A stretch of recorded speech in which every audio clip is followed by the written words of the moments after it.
Tarbiyah Sunnah Channel. Lillah, nyunnah, merenah. Yuk belanja di Tarbiyah Sunnah Mart. Dengan belanja di Tarbiyah Sunnah Mart, Anda turut berpartisipasi dalam dakwah yang diselenggarakan YTS. Baik, Bismillahirrahmanirrahim. Assalamualaikum warahmatullahi wabarakatuh.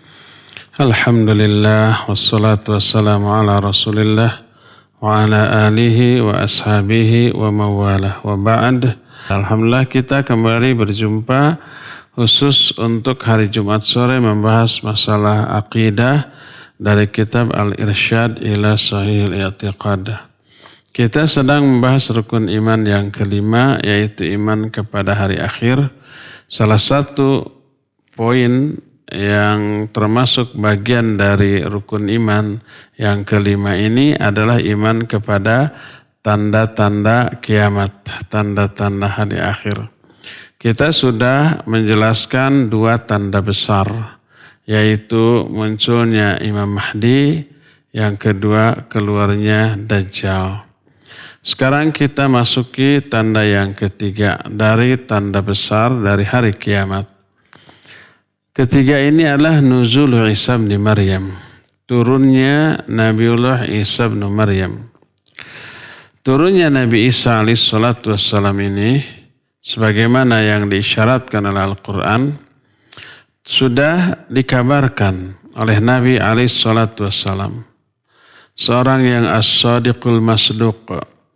Beliau as-sadiq, yang jujur, al-masduq, yang wajib dipercaya, yang tidak pernah berbicara apapun yang bersumber dari hawa nafsunya. Semua yang diucapkannya tiada lain adalah wahyu yang Allah wahyukan kepadanya. Dan hadis-hadis tentang Nabiullah Isa ini mencapai derajat mutawatir maknawi, sehingga menjadi ijma' para ulama ummah baik dulu ataupun sekarang yang menjelaskan tentang turunnya Nabiullah Isa ini, sehingga wajib untuk diimani oleh setiap muslim. Berkata As-Safaraini dalam kitab Lawami'ul Anwar Al-Bahiyah, wa nuzuluhu yani Isa bin Maryam alaihissalatu wassalam thabitun bil kitab wa sunnah wa ijma'il ummah. Turunnya Nabi Isa bin Maryam alaihissalatu wassalam adalah sesuatu yang ditetapkan oleh Al-Quran dan As-Sunnah serta ijma' ulama. Adapun ayat Al-Quran ada beberapa yang mengisyaratkan akan turun kembali Nabiullah Isa. Di antaranya surah An-Nisa ayat 159. Allah berfirman, wa in min ahlil kitab illa la yu'minan nabihi qabla mautih. Tidak ada seorang pun ahlul kitab. Ahlul kitab itu Yahudi dan Nasrani. Tidak ada seorang pun ahlul kitab kecuali mereka akan beriman kepada Nabi Isa sebelum kematian Nabi Isa. Ahlul kitab Yahudi dan Nasrani dengan keyakinan yang bertolak belakang tentang Nabi Isa. Kalau Yahudi menghinakan Nabi Isa, disebut anak haram. Kalau orang Nasrani sebaliknya mengkultuskan, mengklaim, meyakini Nabiullah Isa adalah anak Allah Subhanahu wa taala. Dua-duanya kufur. Nanti dua-duanya baik Yahudi ataupun Nasrani akan beriman bahwa Nabi Isa seorang nabi. Bukan anak haram, bukan juga anak Allah, tapi utusan Allah yang diutus ke tengah manusia sebelum Nabiullah Isa wafat. Dan ini akan terjadi, seluruh ahlul kitab akan beriman kepada Nabi Isa sebelum Nabi Isa wafat. Itu terjadi di akhir zaman, ketika Nabi Isa turun kembali ke muka bumi ini, sehingga seluruh agama di alam jagat raya ini hanya satu, yaitu agama Nabiullah Ibrahim yang lurus. Ya, kalau dikatakan bahwa Nabi Isa sekarang sudah wafat, maka realitanya ahlul kitab belum beriman, masih di tengah keyakinan yang batilnya tentang Nabi Isa. Sampai sekarang. Nah, Al-Quran menyatakan, wa in min ahlil kitab illa latu'minun nabihi qabla mautihi. Tidak ada seorang pun ahlul kitab kecuali mereka akan beriman kepada Nabi Isa sebelum Nabi Isa ini meninggal. Adapun hadis dari kitab hadis yang sahih amat sangat banyak. Di antaranya Sahih Bukhari dan Sahih Muslim dan yang lain-lainnya dari Abu Hurairah radhiyallahu an. Berkata Rasulullah sallallahu alaihi wa alihi wasallam, "Walladzi nafsi biyadihi la yushikanna ayyanzila fikum ibn Maryam hakaman adlan fayaksiru salib wa yaqtulul khinzir wa yada'ul jizyah." Kata Nabi SAW, demi Allah yang jiwaku berada di dalam genggaman tangannya, sebentar lagi akan turun di tengah-tengah kalian putra dari Maryam sebagai hakim yang adil. Dia akan menghancurkan salib, membunuh babi-babi, dan akan menghapuskan jizyah. Hadis itu riwayat Bukhari dan Muslim dalam dua kitab sahihnya. Dalam hadis sahih riwayat Imam Muslim masih dari Abu Hurairah radhiyallahu an, berkata Nabi alaihi salatu wasallam, la yanzilanna Isa bin Maryam hakaman adilan falyaksiranna as-salib. Pasti akan turun Nabi Isa bin Maryam sebagai hakim yang adil, lalu pastilah wala yaksiranna as-salib, pastilah akan menghancurkan salib-salib. Dalam hadis lain yang masih diriwayatkan oleh Imam Muslim tapi diterima dari Jabir bin Abdullah radhiyallahu an. Berkata Rasul sallallahu alaihi wa alihi wasallam, la tazalu ta'ifatum min ummati yuqatiluna 'alal haqq dhahirina ila yaumil qiyamah. Fayanzilu Isa bin Maryam fayaqulu amiruhum ta'al salli bina fayaqul la inna ba'dakum ala ba'din umara takrimatullahi hadhil ummah. Kata Nabi SAW, senantiasa muncul satu kelompok kecil dari umatku. Mereka berperang di atas kebenaran. Mereka tetap zahir, tetap muncul, tetap eksis sampai hari kiamat. Lalu turunlah Isa bin Maryam. Lalu berkatalah Amir kaum muslimin. Amir kaum muslimin yang dimaksud di sini adalah Imam Mahdi. Ketika Nabi Isa turun, Amir kaum muslimin berkata, mari salatlah bersama kami, mengimami kami. Menjawablah Nabi Isa, tidak, karena sebagian kalian menjadi imam bagi sebagian yang lain sebagai pemuliaan Allah bagi umat ini. Lalu Isa melakukan sholat subuh sebagai makmum. Adapun yang menjadi imam kaum muslimin saat itu adalah Imam Mahdi. Dan banyak lagi hadis-hadis lain yang semakna. Saking banyaknya sampai mencapai derajat mutawatir maknawi. Adapun ijma, maka ulama-ulama Islam telah ijma tentang akan turunnya Nabiullah Isa. Tak ada seorang pun dari ahli syariat ini yang menyelisihinya. Hanyalah orang-orang yang mengingkari hal ini dari kalangan filosof, kaum ahli filsafat, dan orang-orang Mu'tazilah yang lebih mengedepankan akal daripada wahyu. Yang saking sedikitnya dan menyempalnya, mereka itu tidak mu'tabar sebagai pendapat yang dianggap ikhtilaf, tapi disebutnya inhiraf.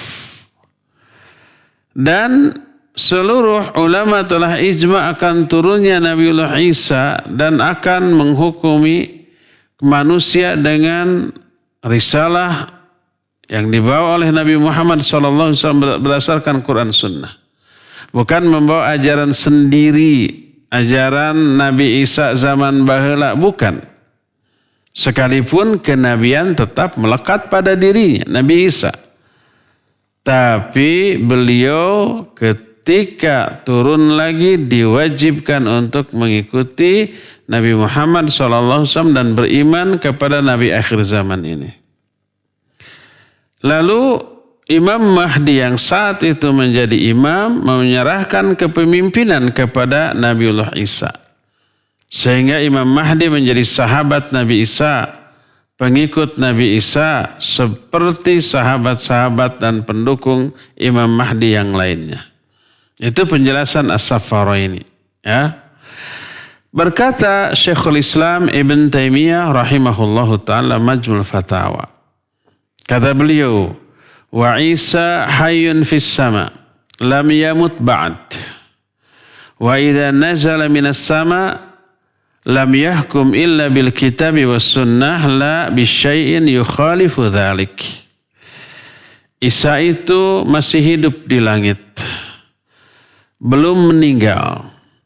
Dan ketika turun kelak dari langit di akhir zaman, Isa tidak menetapkan hukum bagi manusia kecuali berdasarkan kitab Allah dan sunnah Rasulnya, bukan dengan ajaran lain yang menyelisihi hal tersebut. Lalu beliau berkata, Isa alaihissalatu wassalam hayyun wa qad thabata fis sahih anin Nabi alaihissalatu wassalam annahu qala yanzilu fikum ibnu Maryam hakaman adalan wa imaman muqsitan fayaksiru salib wa yaqtul khinzir wa yadul jizyah. Kata Syekhul Islam, Isa itu masih hidup dan telah ditetapkan dalam hadis sahih dari Nabi alaihissalatu wassalam bahwa akan turun di tengah-tengah kalian Isa bin Maryam sebagai hakim yang adil dan imam yang bijaksana. Lalu Isa ini akan menghancurkan salib, membunuh babi-babi dan menghapuskan jizyah. Juga dalam hadis lain dikatakan bahwa annahu yanzilu alal manaratil bayda syarqid Dimashq. Bahwa Nabi Isa itu akan turun di atas menara putih di sebelah timur Damaskus. Wa annahu yaqtulud dajjal. Wa man faraqat ruhuhu jasadahu lam yanzil jasaduhu minas sama. Dan dia akan membunuh Dajjal. Orang yang ruhnya dan jasadnya sudah berpisah, sudah mati, tidak mungkin jasadnya turun dari langit. Ini menunjukkan Nabiullah Isa ini, beliau masih hidup dan belum mati. Tidak mungkin kalau sudah mati jasadnya terkubur di dalam tanah lalu dihidupkan dan bangkit dari kubur, maka berarti bangkitnya dari dalam tanah. Sedangkan Isa dikatakan akan turun dari langit. Dan ini menjadi dalil bahwa Nabiullah Isa belum wafat. Makna wafat belum berpisah antara ruhnya dengan jasadnya. Adapun bagaimana beliau seorang manusia biasa bisa naik ke atas langit, itu kekuasaan Allah Azza wa Jalla yang berkuasa atas segala-galanya. Adapun ayat yang terdapat dalam surah Ali Imran ayat 55. Allah berkata tentang Nabiullah Isa kepada Nabi Isa, "Inni mutawaffika wa rafi'uka ilayya wa mutahhiruka minal ladzina kafaru." Hai Isa, aku akan mewafatkan kamu dan mengangkatmu ke arah aku dan mensucikan kamu dari orang-orang kafir. Ayat ini yang sering difahami, Nabi Isa sudah wafat. Karena Allah menyatakan, inni mutawaffika, aku mewafatkan kamu. Makna mewafatkan di sini bukanlah bermakna kematian. Karena kalau Isa mati ya tidak ada bedanya, tidak ada istimewanya dibanding orang-orang mukmin yang lainnya. Allah mencabut ruh mereka, kemudian diangkat ruhnya sampai ke langit.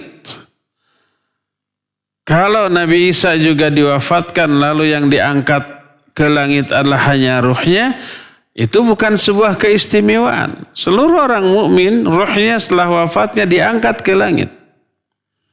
Berdasarkan hal itulah maka diangkatnya Nabiullah Isa ke langit bukan sekedar ruhnya tapi dengan jasadnya.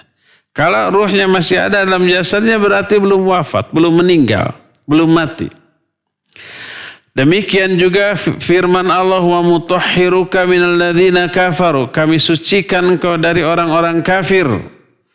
Seandainya ruhnya sudah berpisah dari jasadnya, niscaya jasadnya ada di muka bumi. Seperti jasad para nabi yang lainnya atau jasad manusia lainnya terkubur di muka bumi.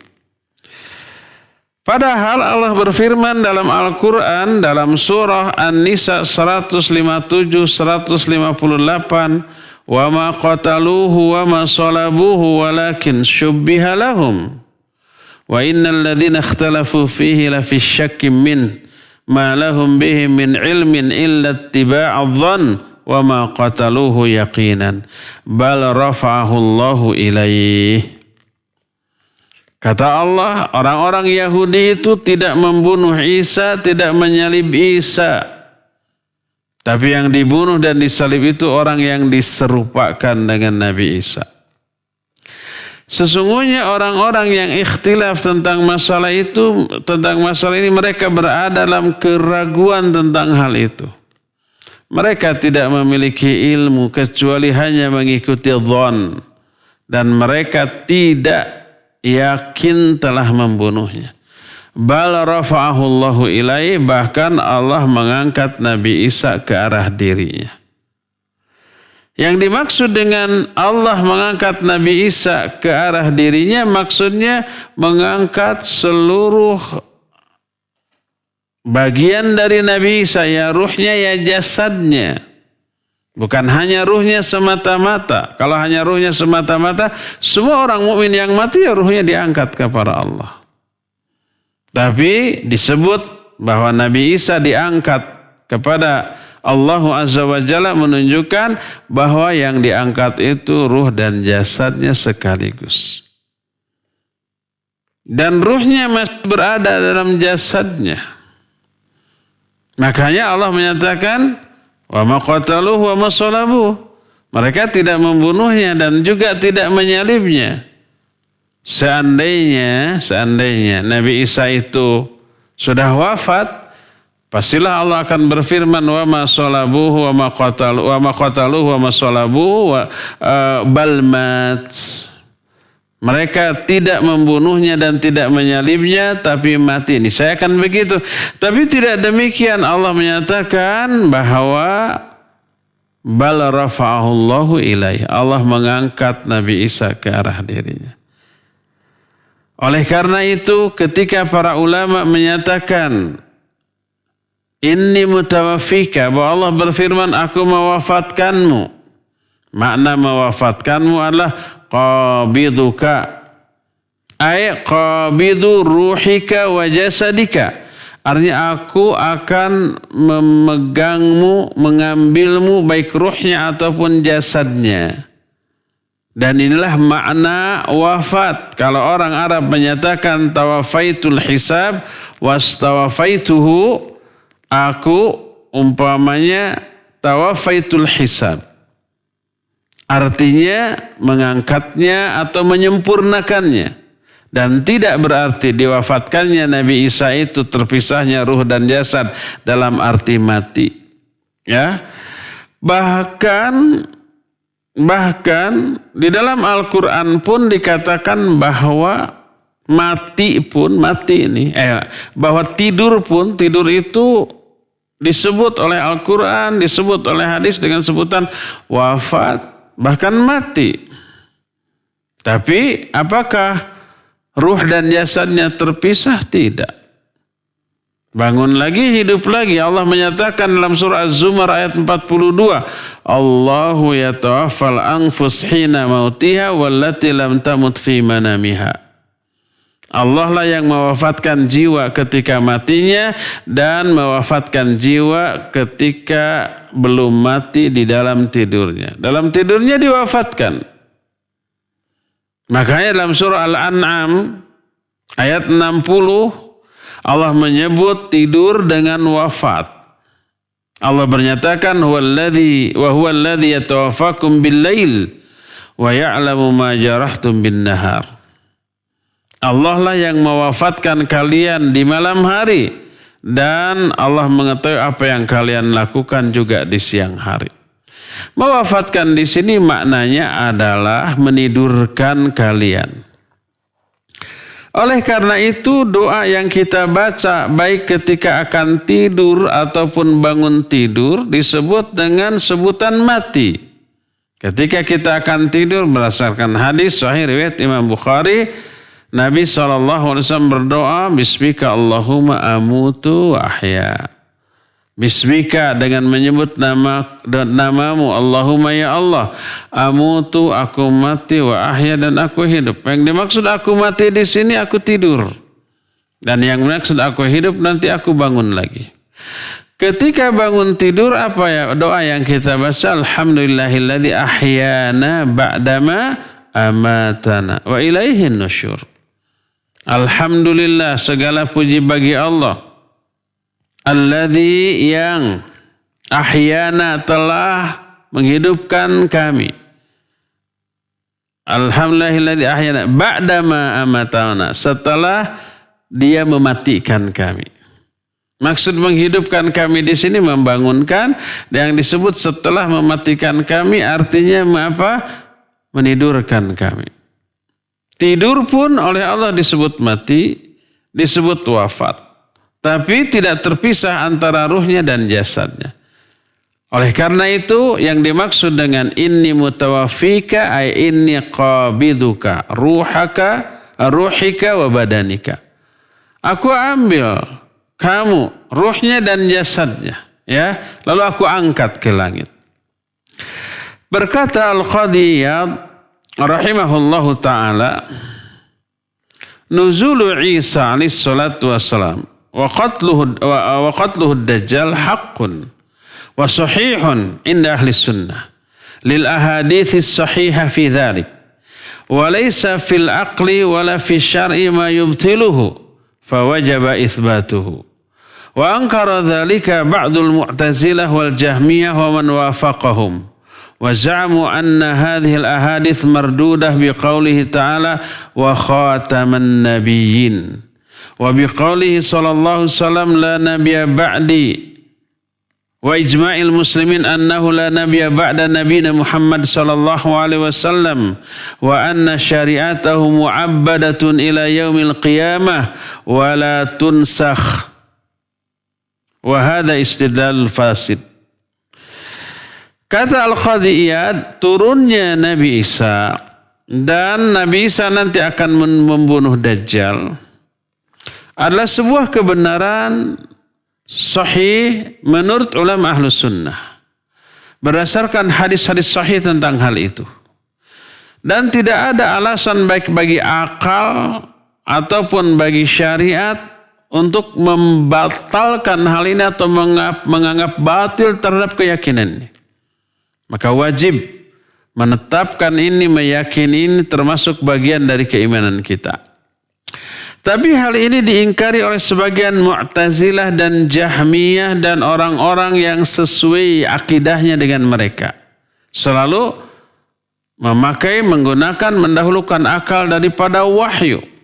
Kalau ada wahyu itu Al-Quran tidak sesuai dengan akal, ditawil. Kalau umpamanya ada hadis sesahih apapun, kalau tidak sesuai dengan akal ditolak. Dan nuzulnya atau turunnya Nabi Isa, belum wafatnya Nabi Isa, diangkatnya Nabi Isa ke langit tidak masuk akal mereka. Makanya ayat ditakwil, hadis ditolak walaupun sahih. Itulah orang-orang yang setipe dengan Mu'tazilah dan Jahmiyah. Taqdimul aql anin naql. Selalu mendahulukan akal daripada nakal. Nakal itu wahyu. Akalnya menjadi hakim atas Quran dan Sunnah. Benar tidaknya ayat atau hadis, makna ayat atau makna hadis tergantung akal. Itulah kalangan Mu'tazilah dan Jahmiyah. Mereka berdalil, mereka beranggapan hadis-hadis tentang Nabiullah Isa walaupun banyak tertolak dengan ayat dan hadis yang lainnya yang sahih serta akal. Pertama, ayat menyatakan wa khataman nabiyyin. Nabi Muhammad itu penutup para nabi, tidak ada lagi nabi setelah beliau. Jadi nanti kalau Nabi Isa turun berarti ada nabi lagi dong setelah Nabi Muhammad SAW. Itu kata mereka. Juga berdasarkan hadis Nabi SAW, la nabi abadi, tidak ada lagi nabi setelah aku. Juga telah ijma' kaum muslimin bahwa tidak ada lagi nabi setelah nabi kita Muhammad SAW, dan syariat Nabi SAW abadi sampai hari kiamat, tidak dimansukh. Ini istidlal yang fasid, penerapan dalil yang rusak, yang keliru.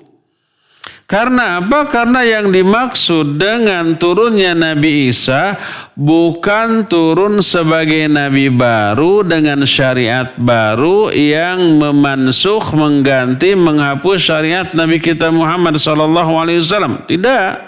Tak ada satupun hadis atau keterangan lain sedikit pun yang menjelaskan bahwa Nabi Isa datang sebagai nabi baru dengan syariat baru, menggantikan syariat Nabi Muhammad SAW. Tidak. Bahkan hadis-hadis sahih tersebut menunjukkan bahwa Nabiullah Isa akan beriman kepada Nabi Muhammad dan ajarannya, dan beliau turun sebagai hakim yang adil, menghukumi manusia dengan syariat kita, syariat Islam yang bersumber dari Quran Sunnah, menghidupkan seluruh urusan-urusan syariat kita yang sudah banyak ditinggalkan oleh bangsa manusia. Di zaman sekarang ada banyak penulis yang juhal, yang dianggap sebagai cendekiawan muslim, mengingkari turunnya Nabiullah Isa. Alasannya bertolak belakang dengan ayat yang menyatakan Nabi terakhir adalah Nabi Muhammad SAW. Tidak ada lagi Nabi. Terus juga tidak masuk akal. Disangkanya akal mereka itu mampu menjangkau segala sesuatu, mampu memahami. Padahal yang enggak ya. Banyak, jangankan alam perkara gaib. Turunnya Nabi Isa termasuk perkara gaib sebab belum terjadi. Banyak perkara gaib yang terjadi di sekeliling kita sekarang, jangankan perkara gaib lah. Perkara nyata yang terjadi di sekeliling kita sekarang kita enggak tahu. Apalagi yang gaib, di sini ada para malaikat, di sini ada jin gitu ya, tidak tahu. Yang nyata banyak yang tidak kita ketahui, seperti adanya virus, adanya bakteri, adanya kuman. Mungkin berseliweran, itu kan masih alam nyata. Cuma saking kecilnya ukurannya tidak bisa kita lihat. Kita tidak tahu. Apakah di meja saya, di kursi saya ini ada virus, ada bakteri, ada kuman, ada macam-macam yang membahayakan atau tidak, kita tidak tahu. Yang kita hisap ini berapa persen kadar oksigennya dan gas-gas lain yang kita nggak tahu. Itu alam nyata loh. Apalagi alam gaib. Banyak yang tidak bisa terjangkau oleh akal kita. Ya. Selama alam perkara gaib itu diterapkan, dijelaskan oleh Quran dan Sunnah, wajib kita percaya, wajib kita meyakini. Dan meyakininya bagian dari karakter orang-orang yang bertakwa. Alladzina yu'minuna bil ghaib. Orang bertakwa adalah orang yang beriman kepada perkara yang gaib. Nah, banyak sekarang penulis yang mengingkari turunnya Nabi Isa karena bersandar kepada akal dan pikiran mereka. Lalu mereka ini menghujat hadis-hadis sahih tentang hal itu. Dianggap dhaif. Kalau satu hadis yang disepakati kesahihannya oleh para ulama dianggap dhaif, itu menghujat kepada banyak kemungkinan. Mungkin menghujat, nggak mungkin menghujat kepada nabinya sallallahu alaihi wasallam bahwa nabi berbicara salah. Mungkin saja mereka juga berkeyakinan begitu, kata. Nabi juga manusia, mungkin saja salah ucapannya. Mungkin begitu. Menghujat kepada Nabi alaihi salatu wasallam itu kriminal terbesar itu. Atau kepada sahabat, mungkin sahabat yang salah meriwayatkan. Kalau enggak sahabat, mungkin para perawinya, pasti ada perawi yang salah, yang keliru dan seterusnya. Makanya ditolak. Padahal para perawi tersebut telah dianggap thiqat oleh para ulama yang ahli di bidang tersebut. Mereka menghujat hadis-hadis yang sahih atau mentakwil maknanya dengan takwil-takwil yang batil. Oh, turunnya Nabi Isa itu betul sahih, diisyaratkan oleh Al-Quran, dijelaskan dalam banyak hadis yang sahih, tapi itu simbolis, ditakwil. Ditakwil dengan takwil-takwil yang batil. Keliru. Itu mendahulukan akal daripada wahyu. Dan itu dilarang. Oleh Al-Quran Allah menyatakan, Ya ayyuhalladzina amanu la tuqaddimu baina yadayillahi wa rasulihi wattaqullah. Innallaha sami'un alim. Hai orang-orang yang beriman, jangan kalian mendahului Allah dan Rasulnya. Mendahului Allah dan Rasulnya adalah mendahulukan otaknya daripada Al-Quran dan As-Sunnah. Maka wajib bagi setiap muslim untuk percaya, meyakini kebenaran dari semua yang dikabarkan oleh Nabi SAW, mau masuk akal atau tidak, mau terjangkau oleh indera kita ataukah tidak, maka selama itu bersumber dari Nabi SAW melalui jalur periwayatan yang sahih, wajib untuk kita yakini. Karena ini termasuk bagian dari beriman kepada perkara yang gaib yang Allah beritahukan kepada Rasulnya. Ini belum terjadi tapi Nabi sudah memberitahukan. Berarti perkara gaib. Dari mana Nabi tahu? Nggak mungkin beliau ngarang-ngarang atau menduga-duga. Pasti berdasarkan wahyu. Wa ma yantiqu anil hawa in huwa illa wahyuha. Nabi itu tidak pernah berbicara dari hawa nafsunya, tapi wahyu itu. Alimul ghaibi. Wala yudhiru ghaibihi ala ghaibihi ahadan illa man irtadha min rasulin. Allah lah yang mengetahui perkara yang gaib. Termasuk akan turunnya Nabi Isa di akhir zaman. Perkara gaib Allah tahu, dan Allah tidak memberitahukan perkara yang gaib ini kepada siapapun kecuali kepada Rasul yang diridhoinya. Makanya Nabi SAW banyak mengetahui perkara gaib yang akan datang, yang belum terjadi pasti terjadi. Termasuk nuzul atau turunnya Nabiullah Isa alaihissalatu wassalam. Berkata Al-Allama As-Safaraini, kata beliau, wa yakunu muqarriran li syariati nabiyina Muhammadin sallallahu alaihi wasallam. La annahu rasulun li hadhil ummah kama marra. Wa yakunu qad alima ahkama hadhihi syariah bi amrillahi ta'ala wa huwa fis sama'i qabla yanzil. Kata Safaraini, Nabi Isa akan menjadi penguat atau yang menerapkan syariat Nabi kita Muhammad sallallahu alaihi wasallam. Beliau bukan seorang rasul bagi umat ini, tapi sebagai mujaddid, pembaharu. Makna pembaharu, mengembalikan umat kepada ajaran Islam yang sebenarnya setelah mereka itu jauh menyimpang.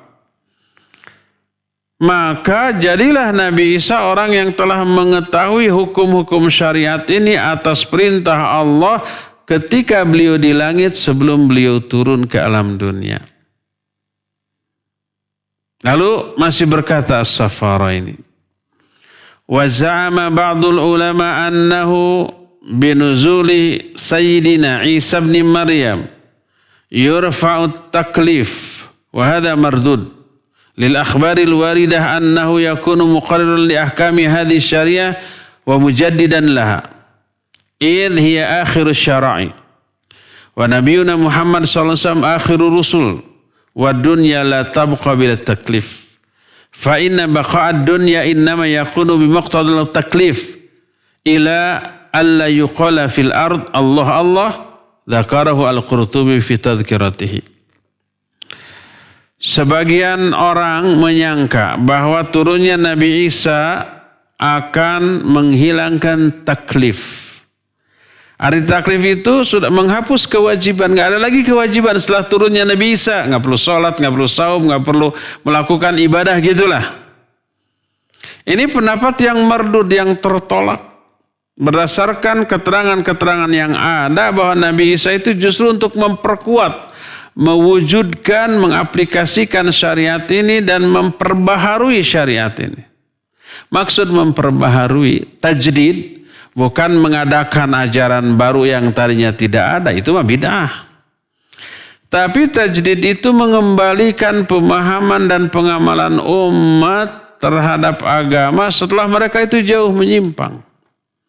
Penyimpangan kaum muslimin disebabkan masuknya ra'yu, masuknya perasaan, masuknya kebiasaan, adat, kultur, budaya. Dimasukkan menjadi bagian dari ajaran Islam ini. Bahkan mengadopsi upacara, ritual, dan keyakinan agama lain. Seperti diyakininya orang yang sudah mati itu ruhnya selama 7 hari 7 malam masih ada di rumahnya, belum keluar. Padahal Islam menyatakan yang sudah mati sudah nyawanya, ruhnya dicabut, dinaikkan ke atas kalau dia orang mukmin sampai ke langit ke-7. Setelah itu dimasukkan lagi ke dalam jasadnya di alam kubur. Kalau dia orang kafir di langit pertama juga mentok, nggak bisa naik. Kemudian dicampakkan dari atas, ya, dibawa oleh angin ke tempat yang jauh, disambar oleh burung-burung, sampai akhirnya masuk juga ke dalam jasadnya di alam kubur. Sudah, setelah sampai di alam kubur, masuk jasadnya, dibangkitkan, ditanya. Lalu mengalami nikmat kubur atau azab kubur. Nggak bisa keluar lagi dari alam kubur. Tapi agama lain, Hindu, Buddha atau agama yang lain yang menyatakan ruh orang yang mati selama 7 hari itu masih ada di rumahnya. Agar tidak resah, tidak gelisah, agar tenang, lalu diadakan ritual tertentu di rumahnya. 7 hari itu. Setelah 7 hari lalu lepas. Nanti 40 hari datang lagi, makanya diadakan lagi ritual lagi itu 40 hari. Sehari lalu pergi lagi. Nanti 100 hari datang lagi, ada ritual lagi. Itu dari agama lain. Dimasukkan ke dalam bagian dari agama Islam ini. Sudah jauh menyimpang. Perlu tajdid, pembaharuan. Makna pembaharuan tajdid itu mengembalikan umat ke pemahaman dan pengamalan agama yang sebenarnya. Ulama yang mengajak kepada Islam yang murni sesuai di zaman Nabi dan para sahabat disebutnya mujaddid. Nabi Isa datang sebagai mujaddid karena beliau turun di akhir zaman. Dan Islam ini akhir dari syariat terakhir. Nabi kita Muhammad SAW adalah Rasul terakhir. Dan dunia ini tidak mungkin ada tanpa ada kewajiban yang dilaksanakan oleh manusia.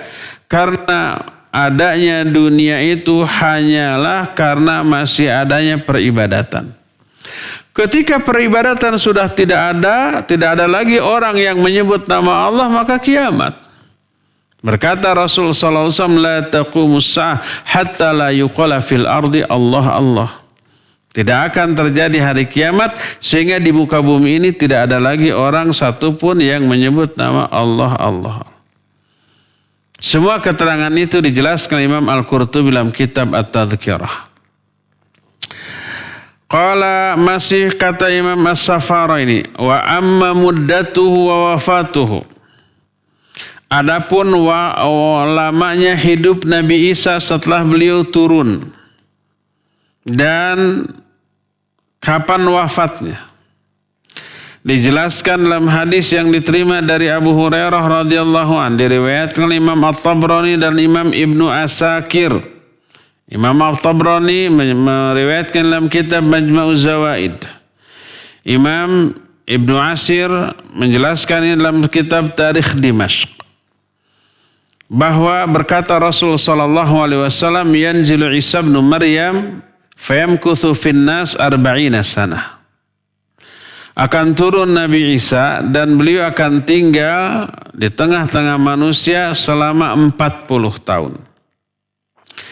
Dalam hadis yang diriwayatkan Imam Ahmad, juga Imam Ibnu Abi Syaibah, Imam Abu Daud, Imam Ibnu Jarir, Imam Ibnu Ibban, dikatakan annahu yamkuthu 40 sanah thumma yatawaffa wa yusalli alaihi al-muslimun wa yadfa'unahu 'inda nabiyina Muhammadin sallallahu alaihi wasallam. Bahwa Nabi Isa akan tinggal di muka bumi memimpin manusia menegakkan Quran dan Sunnah selama 40 tahun. Kemudian setelah itu beliau wafat. Jasadnya disolatkan oleh seluruh kaum muslimin dan dikuburkan di samping kuburan Nabi kita Muhammad sallallahu alaihi wasallam, yaitu di Madinah. di samping Masjid Nabawi yang sekarang ada di Madinah. Ya, inilah keterangan tentang nuzul atau turunnya Nabiullah Isa alaihissalatu wassalam, termasuk bagian dari akidah kaum muslimin yang tidak boleh tidak, harus diyakini karena itu bagian dari iman kita kepada hari akhir dan ditetapkan oleh Al-Quran dan juga sunnah yang sahihah. Ya, wallahu a'lam bishawab. Cukup sampai di sini dan kita masih punya sisa waktu untuk bertanya jawab dan dipersilakan kepada pemirsa, kepada pendengar untuk mengajukan pertanyaan baik lewat telepon, WA ataupun SMS, dikirimkan kepada nomor nanti akan dibacakan kepada Cepi Septina. Dipersilakan untuk memandu tanya jawab dengan pendengar dan pemirsa. Wassallallahu ala nabiyina Muhammadin wa ala alihi wa wasallam. Silakan. Syukran Ustaz atas pemaparan materi di sore hari ini dan kepada para pemirsa dan pendengar dimanapun antum berada yang akan bertanya langsung, silahkan bisa melalui line telepon di nomor 02086862637 atau melalui pesan singkat ke nomor 081122711476. Baik, sudah ada penelpon yang masuk, kita sapa. Ya, silakan. Assalamualaikum Ustaz. Waalaikumsalam warahmatullahi. Dengan Yusuf di Buah Batu Ustaz. Silakan Pak Yusuf. Ada yang tertinggal Ustaz. Ya. Itu soal doa. Banyak yang berdoa, orang sakit, orang apa, bil barokati, al-fatihah. Nah, bagaimana Ustaz itu? Mestinya kan ada doa tuh ada ucapannya, tapi ini selalu bil barokati, al-fatihah. Demikian Ustaz. Wassalamualaikum warahmatullahi wabarakatuh. Waalaikumsalam warahmatullahi wabarakatuh. Ya, Pak Yusuf di Buah Batu ya, Bandung. Bagaimana dengan bukan bil barokati, bi barokatil fatihah ya. Dengan barokah bacaan Al-Fatihah lalu mereka membaca Al-Fatihah. Ya, itu yang disebut dengan ruqyah syar'iyah dengan membacakan Al-Fatihah. Cuma caranya yang tidak sesuai dengan yang dicontohkan oleh Nabi alaihissalatu wassalam. Boleh nggak kita meruqyah orang yang sakit? Baik dengan baca Al-Quran atau dengan mendoakan? Boleh. Tapi yang sakitnya ada di sana. Ya. Lalu bacakan Al-Quran kepadanya. Boleh dibacakan ke air kemudian diminumkan atau dimandikan. Boleh juga umpamanya dengan meletakkan tangan kanan kita di tempat yang sakit. Di bagian tubuh yang sakit. Tentu saja ini laki ke laki, wanita ke wanita. Kecuali dengan mahram. Kemudian mendoakannya. Ya. Dengan doa yang dicontohkan oleh Nabi alaihissalatu wassalam. Maka itu disebut ruqyah syar'iyah. Adapun yang dilakukan oleh banyak kaum muslimin. Yang sakitnya di mana, yang mendoakannya di mana. Kemudian disebut ya. Si fulan yang sedang sakit mudah-mudahan diberikan kesembuhan lalu bi barokatil Fatihah dengan barokahnya surah Al-Fatihah lalu dibacakan Al-Fatihah. Dimaksudkan atau diniatkan entah yang baca jamaah tahu nggak maksudnya ini apa nih. Tapi secara syar'i memaksudkan adalah meruqyah orang yang sakit dengan bacaan Al-Fatihah tersebut. Apa bisa sembuh? Bisa. Pernah nggak? Pernah. Di dalam hadis sahih riwayat Imam Bukhari dalam kitab Sahih Bukhari, para sahabat berempat kemudian safar atau umpamanya bepergian, kemudian kehabisan bekal di suatu kampung meminta pelayanan sebagai seorang musafir yang kehabisan bekal. Nggak disuguhi itu. Dalam keadaan sedang istirahat masih di kampung itu tanpa diberikan pelayanan. Anak kepala kampung atau dalam riwayat lain kepala kampungnya itu sendiri disengat binatang berbisa, ular dan yang sejenisnya. Nggak ada yang bisa menyembuhkan. Lalu orang-orang meminta 4 sahabat ini untuk mengobati. Kata mereka boleh asal beri kami kambing sebagai upah. Sebab tadi tidak diberi pelayanan yang semestinya diberikan sebagai tuan rumah kepada pendatang yang kehabisan bekal. Deal, setuju. Lalu dibacakan Al-Fatihah. Sembuh. Saciduh metu saucap nyata, mujarab. Ya. Saat itu dibacakan, saat itu sembuh. Yang kata Syekh Al-Utsaimin rahmatullahi alaih, bahwa ruqyah syariah itu jauh lebih mujarab daripada obat yang paling ampuh apapun di dunia ini. Karena obat yang paling modern sekarang untuk menyembuhkan bisa ular, binatang yang berbisa, ada proses, mungkin disuntikan serum gitu ya, vaksin yang sejenis itu disuntikan. Apakah begitu langsung disuntikan menit itu semenit 2 menit kemudian langsung sembuh? Tidak. Tapi ada proses, mungkin semalaman dibiarkan, demam dulu, menggigil dulu, mungkin panas dulu ya. Tapi besoknya baru ada reaksi agak baik sebenarnya. Apa sih begitu? Tapi dengan ruqyah syariah saat itu juga sembuh seketika. Ya, akhirnya sesuai kesepakatan dikasih kambing. Para sahabat bingung ini halal apa tidak. Lalu dibawa kepada Nabi SAW. Lalu beliau menyatakan, ma adraka ma annaha ruqyah. Bagaimana kamu tahu bahwa Al-Fatihah itu ruqyah? Lalu disembelih oleh Nabi SAW dan dibagi-bagikan ke semua kaum muslimin. Tidak menjadi milik si peruqyah. Ya. Oleh karena itu ini nggak boleh dijadikan dalil bahwa meruqyah dengan dikomersikan boleh, enggak. Ini menolong. Kan sahabat juga tadi minta upah. Iya, tapi upahnya itu oleh Nabi SAW dibagi-bagikan kepada kaum muslim, kepada para sahabat. Tidak khusus dianggap milik si peruqyah, enggak. Bukan hak mereka kaum muslim. Nah, jadi itu ruqyah syariah. Barangkali begitu yang dimaksud, tapi secara syar'i, menurut sunnah, ruqyah itu dengan dibacakan Al-Quran langsung di hadapan orang yang sakit, terdengar oleh orang yang sakit. Baru ada reaksi. Adapun kalau yang sakitnya di rumah sakit, kita kemudian membacakan Fatihahnya di rumah atau di masjid, maka ini tidak sesuai sunnah.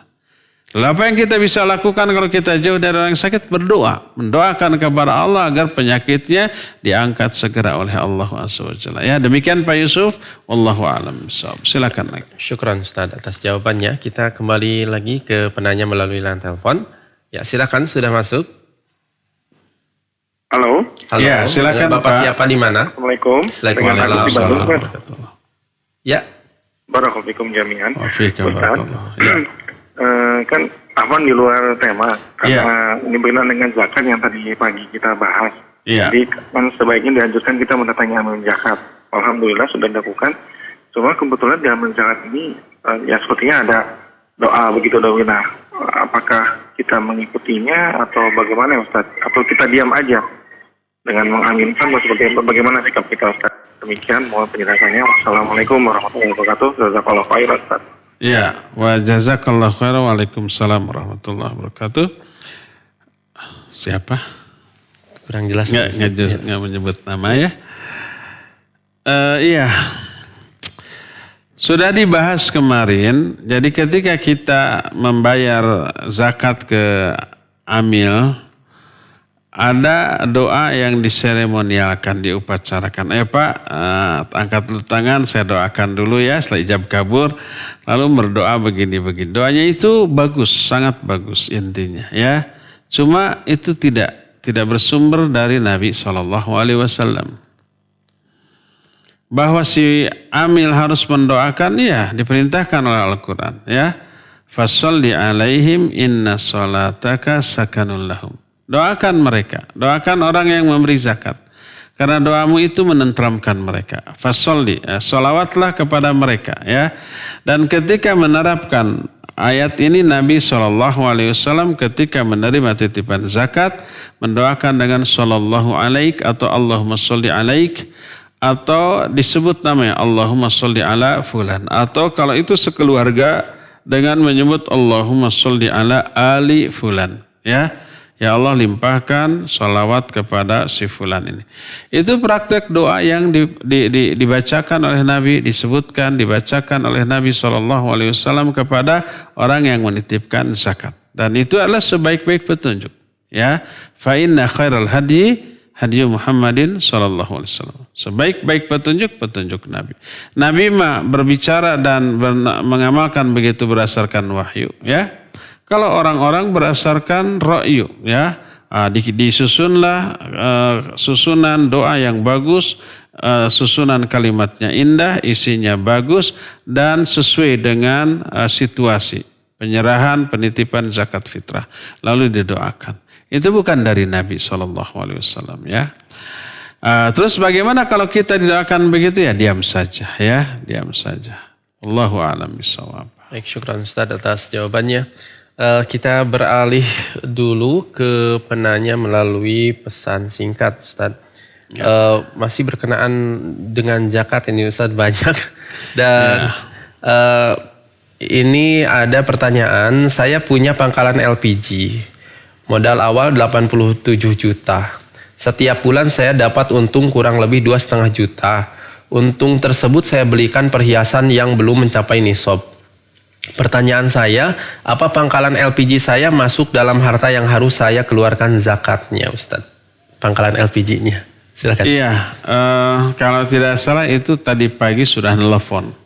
Oh, ibu-ibu gitu. Itu teh ya, ibu-ibu dan sudah saya jawab. Jadi intinya LPG tersebut tidak hanya menjual gas isinya aja, tapi juga kadang dengan botolnya. Botol apa itu teh? Tabungnya. Dengan tabungnya ya. Kalau ada yang beli dengan tabungnya ya dijual. Kalau hanya beli gasnya aja juga bisa ya. Jadi itu omset. Karena termasuk barang yang dijual belikan. Tabungnya terus gasnya juga omset. Bukan aset. Kecuali kalau dia hanya menjual gas. Tabungnya nggak dijual ya. Maka hanya tabungnya dianggap aset ya. Omsetnya hanya gasnya. Tapi ini dijual semuanya. Maka hitung uang yang ada dan omset. Yaitu nilai dari gas dan tabung yang dijual belikannya tersebut. Kalau jumlah seluruhnya mencapai minimal 43 juta rupiah. Maka keluarkan 2,5% dari hal itu ya. Dan itu setiap tahun. Karena ada 2 syarat wajibnya zakat. Pertama sudah berlalu 1 tahun. Yang kedua sampai nisab ya. Wallahu a'lam. Baik, syukran Ustaz atas jawabannya. Kembali kami mengundang kepada para pendengar dan pemirsa dimanapun antum berada. Bagi antum yang akan bertanya langsung kepada Ustaz, silahkan bisa melalui line telepon di nomor 02286862637. Atau bisa melalui pesan singkat ke nomor 0811-227-1476. Baik, sudah ada penelpon yang masuk. Ya, silakan. Halo. Halo, silakan yang telepon sudah masuk. Assalamualaikum. Waalaikumsalam warahmatullahi wabarakatuh. Ya, dengan Bapak Ridho di Ciwastra, Pak. Silakan Pak Ido. Ya, maaf mau nanya, Pak Ustadz. Kalau saya pernah dengar satu hadis bahwa menyelenggarakan acara tahlilan seperti itu bagian dari niyahah. Boleh dijelaskan lagi Ustaz tentang niyahah itu sendiri, definisinya seperti apa untuk penjabarannya gitu. Paling itu aja.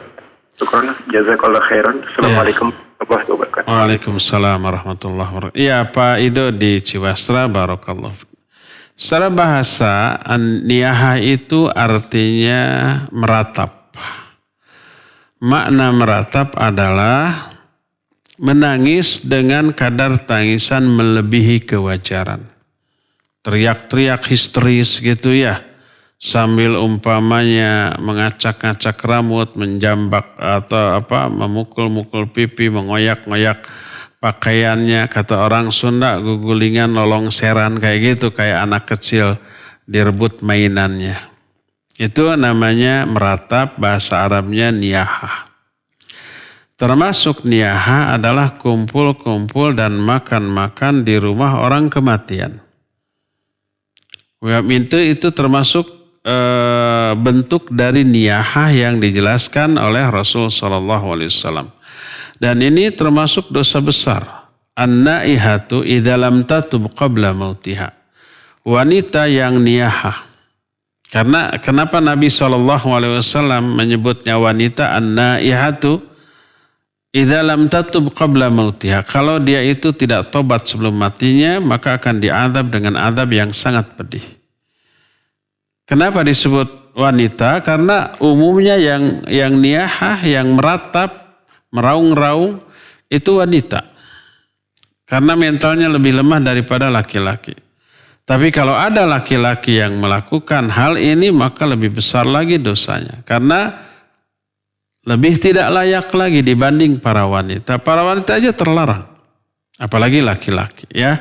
Jadi makna niyaha adalah meratap. Batasan meratap adalah melakukan tangisan melebihi kewajaran. Adapun kalau ada orang yang meninggal dari orang yang kita cintai, lalu kita menangis ya, sesegukan, berisak, berurai air mata, secara wajar, normal, boleh. Nabi SAW pun menangis ketika putranya Ibrahim AS meninggal. Beliau berurai air mata ya. Maka tidak apa-apa kalau nangisnya dengan tangisan yang wajar. Kalau melebihi batas kewajaran itulah niyaha. Dan termasuk dianggap niyaha adalah kumpul-kumpul dan makan-makan di rumah orang yang baru ditinggal mati oleh kerabatnya. Maka itulah yang terlarang ya. Apapun momennya walaupun tidak tahlilan.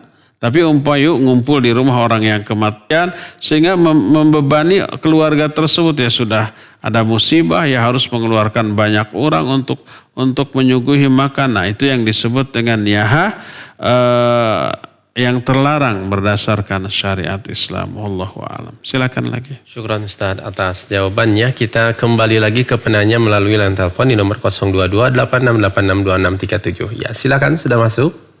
Assalamualaikum. Waalaikumsalam warahmatullahi wabarakatuh. Barakallahu fikum Ustaz. Wa fika barakallah. Apaan di luar tema Ustaz? Ya. Di Cimahi. Tadi kalau zakat fitrah itu utamanya kita yang ngasihin langsung ke mustahiknya atau ke amilin Ustaz? Iya. Itu Ustaz, jazakumullahu khairan. Wa jazakallahu khairan. Waalaikumsalam warahmatullahi wabarakatuh. Ya, Didin Suridin di Cimahi. Iya, barakallahu fiik. Idealnya ke badan amil zakat. Sudah dijelaskan tadi pagi ya. Ke badan amil zakat supaya apa? Supaya pembagiannya merata. Karena badan amil zakat koordinasi dengan RT, RW bahkan juga desa memiliki data mustahiq. Jadi berapa jumlah beras yang terkumpul dibagi sekian jiwa. Nanti merata. Adapun kalau masing-masing warga terserah ya, bagikan aja masing-masing ke fakir miskin yang diketahuinya. Nanti ada fakir miskin yang dapat banyak, ada fakir miskin yang sedikit, bahkan ada yang tidak kebagian. Yang tidak diketahui bahwa dia miskin, tidak begitu dikenal gitu ya. Dia nggak akan ada yang ngasih, padahal dia sangat butuh. Akhirnya terjadi ketimpangan sosial, ekonomi di tengah masyarakat ya. Maka lebih baik koordinasikan dengan badan amil zakat setempat supaya keadilan sosial di tengah kaum muslimin di momen pembagian zakat ini bisa terwujud ya. Kecuali apabila memang kita melihat adanya banyak penyimpangan oleh badan amil zakat gitu ya. Tidak jujur, orang-orang yang ada di sana tidak bisa dipercaya keilmuannya dan amanahnya. Khawatir keliru, khawatir salah, khawatir ada penyimpangan. Lalu lebih baik kita langsung ke orang yang kita yakini fakir atau miskin maka boleh. Tapi sekali lagi lebih utama ke badan amil zakat. Wallahu a'lam. Syukran Ustaz atas jawabannya. Kita beralih dulu ke penanya melalui pesan singkat. Ustaz masih mengenai zakat.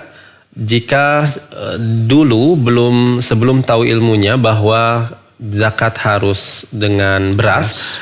Bagaimana dengan zakat ana beberapa tahun yang lalu yang ana keluarkan dengan uang? Apakah sah atau harus diulang? Ustaz, silakan. Sah, tidak harus diulang karena ketidaktahuan. Seluruh ibadah yang dilakukan secara salah karena kebodohan, karena ketidaktahuan, maka dimaafkan dan ibadahnya dianggap sah. Baik bodoh secara syar'i ataupun bodoh secara hissi. Contohnya banyak. Contoh yang bodoh secara syar'i. Umar dan Ammar. Umar bin Khattab dan Ammar bin Yasar radhiyallahu anhum. Maka mereka pergi safar disuruh oleh Rasul SAW di tengah jalan pada waktu subuh dua-duanya junub. Dan tidak ada air untuk mandi. Adapun Ammar bin Yasir radhiyallahu anhuma dia mandi dengan tanah berguling-guling seperti berguling-gulingnya binatang lalu sholat. Adapun Umar tidak sholat karena dia berpendapat Tidak sah sholat ketika junub. Dan tidak ada air untuk mandi. Ya. Umar tidak sholat, Ammar sholat dengan berguling-guling di tanah. Siapa yang benar, Umar apa Ammar? Dua-duanya salah. Dua-duanya tidak sah. Setelah dua-duanya sampai ke Madinah, diberitakan kepada Nabi SAW, beliau hanya berkata, kafa antaqula biyadaika hakala. Cukuplah kalian melakukan dengan kedua tangan kalian seperti ini. Lalu diajari tayamum. Tapi Nabi SAW tidak menyuruh baik Umar ataupun Ammar untuk mengulang sholatnya. Bahkan tidak menyuruh Umar untuk sholat.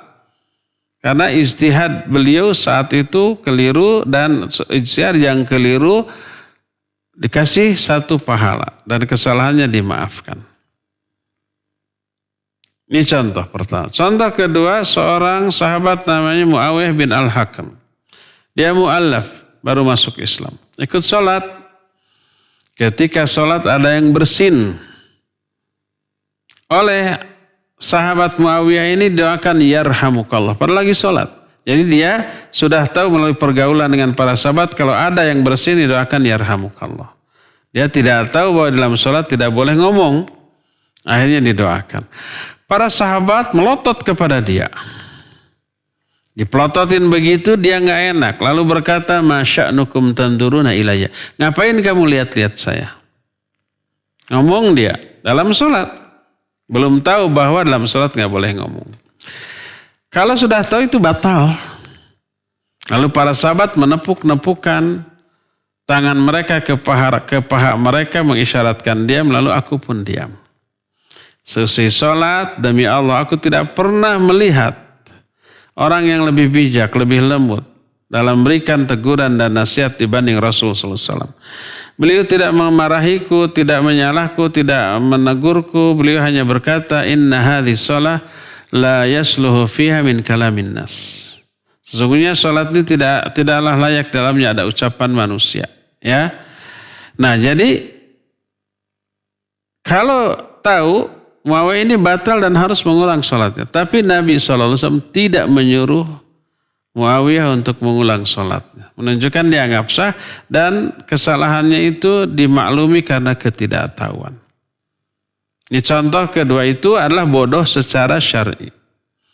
Sekarang bodoh secara hissi dialami oleh Nabi SAW.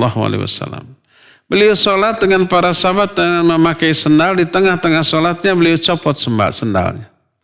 Melihat begitu para sahabat langsung juga mencopot. Padahal lagi sholat. Seusai sholat kata Nabi, kenapa kalian copot sendal-sendal kalian? Kata para sahabat, kami lihat engkau mencopot, kami juga copot. Kata beliau, tadi datang Jibril kepadaku berbisik bahwa di sendalku itu ada najis. Maka aku copot dan aku lanjutkan sholat.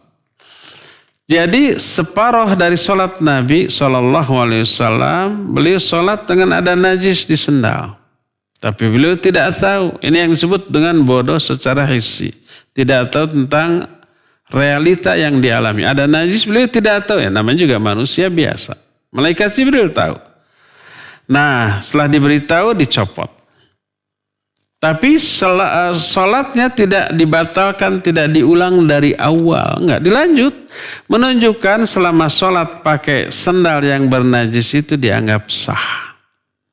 Seandainya beliau tahu tapi tetap melakukan sholat dengan ada najis, niscaya tidak sah.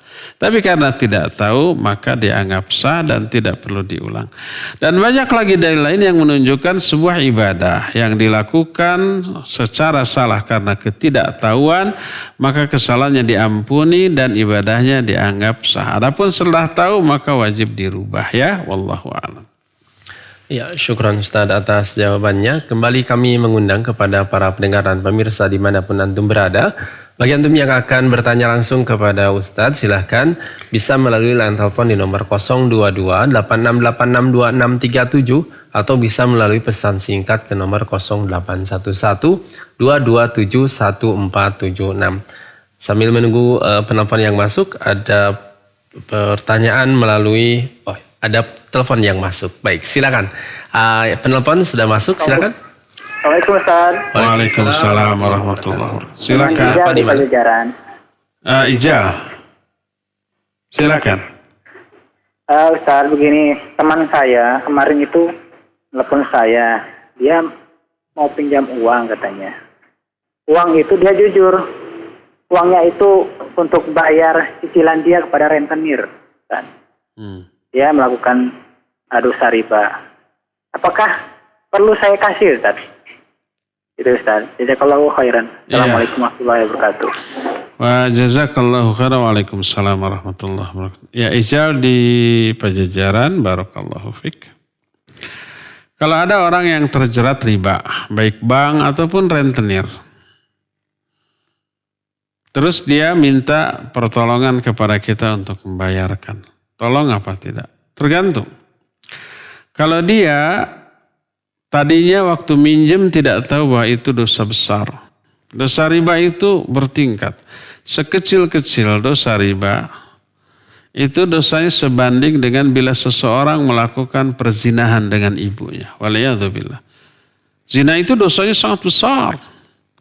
Tapi sebesar-besar dosa zina adalah bila dilakukan antara seorang anak dengan ibu. Itu terbesar.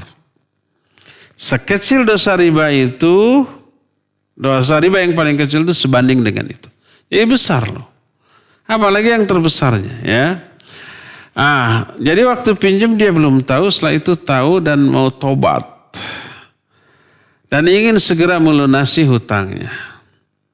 Tapi tidak punya uang, lalu pinjam ke kita dan kita punya, bisa menolong dia, bantu. Untuk membantu proses tobat dia. Setelah tobat, ya akhirnya nyicilnya ke kita tanpa bunga. Selamat dia dari dosa riba. Selamat juga dia dari cekikan rentenir rintah darat seperti itu ya. Kita dapat pahala. Dia dapat pahala dari tobatnya. Silakan bantu. Tapi kalau umpamanya dia minta bantuan untuk membayarkan cicilan bukan karena tobat. Karena memang nggak punya, ini dikejar-kejar oleh debt collector terus. Tapi tidak dengan niat tobat, maka jangan. Karena membantunya adalah ta'awun alal birri wat taqwa. Ta'awun alal itsmi wal udwan. Saling bantu dalam dosa dan permusuhan. Nanti kalau sudah terbayarkan, alhamdulillah, nanti dia pinjam lagi. Sudah lunas, cari lagi pinjaman. Jadi tidak tobat, bahkan membantu dia untuk melakukan dosa riba di proses di akad yang berikutnya ya. Jadi tergantung, kalau dia benar-benar tobat dan ingin lepas dari riba, silakan membantunya ibadah. Tapi kalau dia tidak tobat, hanya ingin lepas dari tagihan sementara, nanti akan berbuat lagi, maka jangan dibantu ya. Wallahu a'lam. Baik, syukran Ustaz atas jawabannya. Kembali ke penanya melalui line telepon. Ya, silakan, sudah masuk. Assalamualaikum Ustaz. Waalaikumsalam warahmatullahi wabarakatuh. Ana Eka dari Marga Asih Ustaz. Ya Bu Eka, silakan. Begini Ustaz, menyambung yang tadi, saya itu berniat untuk zakat mal. Nah, kebetulan ada saudara yang terlibat hutang gitu Ustaz. Saya berusaha untuk setiap bulan mencicil hutang itu dengan niat untuk membayar zakat mal. Apakah itu sah Ustaz? Dan dia udah nggak pinjam-pinjam lagi, dia memang nggak bisa untuk membayarnya gitu Ustaz. Itu ada bunganya Bu? Pasti ada Ustaz. Soalnya kan pinjamnya di koperasi Ustaz. Dia tobat nggak atau nggak? Dia udah tobat, udah nggak pernah lagi. Karena memang dia udah benar-benar nggak ada uang untuk pinjam lagi untuk apa gitu. Dan dia sekarang udah bekerja dengan saya gitu Ustaz. Iya. Ya, jazakumullah khairan Ustaz. Assalamualaikum. Ya. Wa jazakallahu khairan. Waalaikumsalam warahmatullahi wabarakatuh. Bu Eka di Marga Asih. Marga Asih mah tetangga sini ya, dekat. Iya. Kasusnya hampir sama dengan yang tadi. Ada orang yang pinjam ke bank atau ke koperasi dan ada bunga. Lalu tidak bisa membayar. Ya, minta bantuan kepada kita. Kita bayarkan dari zakat. Pertama, berarti bulanan kan? Karena cicilan itu bulanan, nggak ada pinjaman yang cicilannya tahunan, nggak ada ya. bulanan. Atau kurang dari bulanan ada mingguan atau bahkan rentenir yang ke kampung-kampung harian ada ya. Nah, banyak ibu-ibu yang pinjam suaminya nggak tahu tuh. Ya, tiba-tiba datang tagihan. Nah, ketika ditagih biasanya ngumpet gitu di balik hordeng. Nah, sekarang ada orang yang pinjam ke koperasi ada bunga. Seperti tadi, kalau dia tidak pinjam lagi itu karena memang tobat, tahu itu dosa, ya, maka tidak akan ini lagi, boleh dibayarkan sampai lunas tentu saja. Adapun boleh nggak dibayar dari zakat? Kalau zakat ini zakat mal tahunan, kan zakat mal tahunan bukan bulanan, ya. Nanti dibayarkan umpamanya pas zakat, pas mengeluarkan zakat baik Ramadan atau bulan lainnya, kalau dia sudah 1 tahun keluar nih, kamu bayarkan sampai lunas. Boleh, karena salah satu mustahik dari zakat mal adalah gharim wal gharimina, ya, orang-orang yang memiliki hutang. Ya, silakan. Dan itu sampai lunas, bukan hanya hutangnya berapa 10 juta. Ini saya zakat 500.000. Saya zakat ada 20 juta, tapi untuk kamu 500, untuk yang lain 500. Tidak menjadi solusi, tetap dia terjerat hutang riba, ya. Oleh karena itu, kalau dibayar dari zakat mal, tapi bulanan, nggak ada zakat mal yang sifatnya bulanan. Jadi kalau mau solusinya, bayarkan sampai lunas, dipotong gaji. Apalagi orang tadi kan kerja di Bu Eka tadi itu. Ya, digaji setiap bulan umpamanya katakanlah 1 juta, potong 500.000 untuk cicilan, kasih 500.000, ya, sehingga nanti bisa lunas tanpa terasa.